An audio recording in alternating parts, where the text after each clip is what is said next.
అనంతపురం జిల్లాలో హింద్రీనివా ప్రాజెక్టు పరిరక్షణ కోసం వైసీపీ పోరుబాటు పట్టింది. ఉరవకొండ నియోజకవర్గం చోళ సముద్రం నుంచి నారాయణపురం వరకు కాలువను వైసీపీ నేతల బృందం పరిశీలించింది. కాలువ సామర్థ్యాన్ని 11,500 క్యూసెక్లకు పెంచాలని డిమాండ్ చేశారు. లైనింగ్ పనులు నాసిరకంగా ఉన్నాయని, విస్తరణ పనుల్లో భారీ అవినీతి జరిగిందని వారు ఆరోపించారు. జగన్ సర్కారు ఇచ్చిన జీవోలను రద్దు చేసి కాలువ నీటి సామర్థ్యాన్ని తగ్గించడం దారుణమని మాజీ ఎమ్మెల్యే అనంత వెంకట రామిరెడ్డి ధ్వజమెత్తారు. తక్షణమే సమాధానం చెప్పాలని ప్రభుత్వాన్ని డిమాండ్ చేశారు.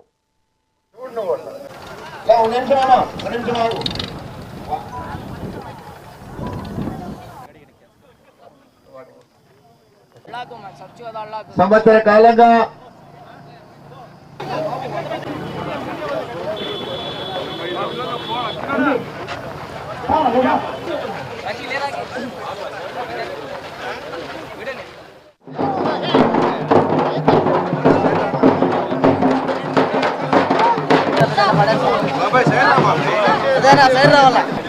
ఒకరికొకరు నూకలాడుతుంటే ప్రశాంతంగా ముందుకు పోదాం.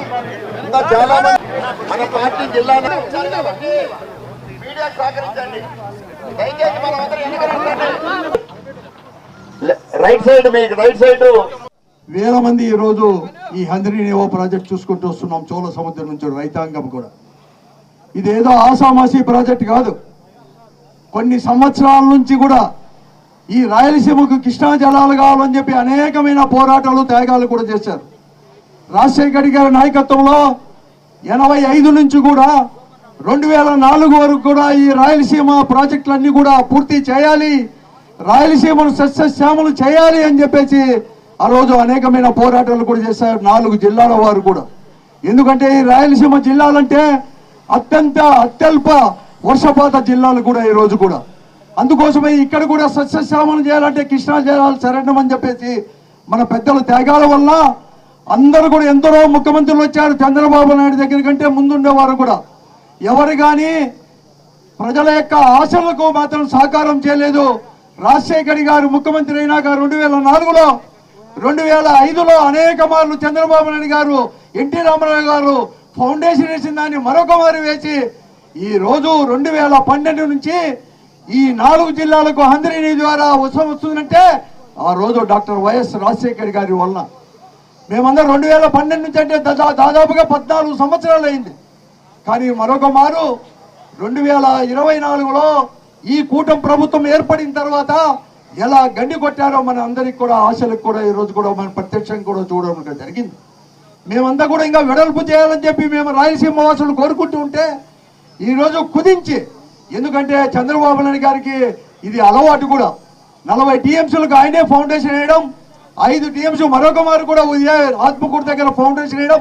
అదే పద్ధతిలో ఈరోజు 3,850 కని, అలాగే ఈరోజు జీడిపల్లె కింద కూడా దాదాపుగా కూడా 400 కిలోమీటర్లు అంటే దాదాపుగా 370 కిలోమీటర్లు కూడా 1800కు 2000 కూడా చేస్తామని చెప్పేసి ఈ రోజు లైనింగ్ రూపంలో కూడా ఎలా దోపిడీ చేశారో అందరూ ప్రత్యక్షంగా చూశారు. వేల మంది ఆ రోజు జగన్మోహన్ రెడ్డి గారు ఎంతో దూరదృష్టితో 6,500 క్యూసెక్కులకి ఆ రోజు టెండర్స్ పిలిచినాడు. టెండర్లు ఖరారైనాయి.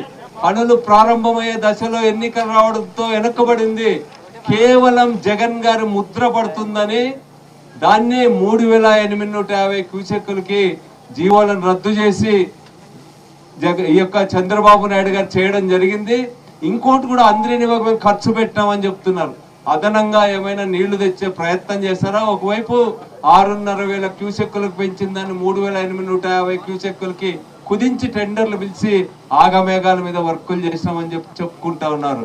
ఈరోజు అంతేకాకుండా జగన్మోహన్ రెడ్డి గారు ఎంతో దూరదృష్టితో గండికోట రిజర్వాయర్ కింద ఉన్నటువంటి భూములన్నిటి కూడా R&R ప్యాకేజ్, చాలా పెద్ద ప్యాకేజ్ వర్తింపజేసి దాంతో పాటు గాలేరు నగరి రిజర్వాయర్ కాలువను కూడా స్ట్రెంగ్తన్ చేసి అక్కడి నుంచి చిత్తూరు, కడప జిల్లా రాయచోటికి వాటన్నిటికి కూడా హంద్రీనివా ద్వారా నీటిని అందించి హంద్రీనివా ఇప్పుడు ఉన్నటువంటిది కేవలం అనంతపూర్, కర్నూలు జిల్లాలకు మాత్రమే ఈరోజు పరిమితమయ్యేటువంటి విధంగా ఎలాంటి నీటి కొరత లేకుండా ఒక గొప్ప దూరదృష్టితో ఆ రోజు చేయడం జరిగింది రాజశేఖర్ రెడ్డి గారు, జగన్ గారు.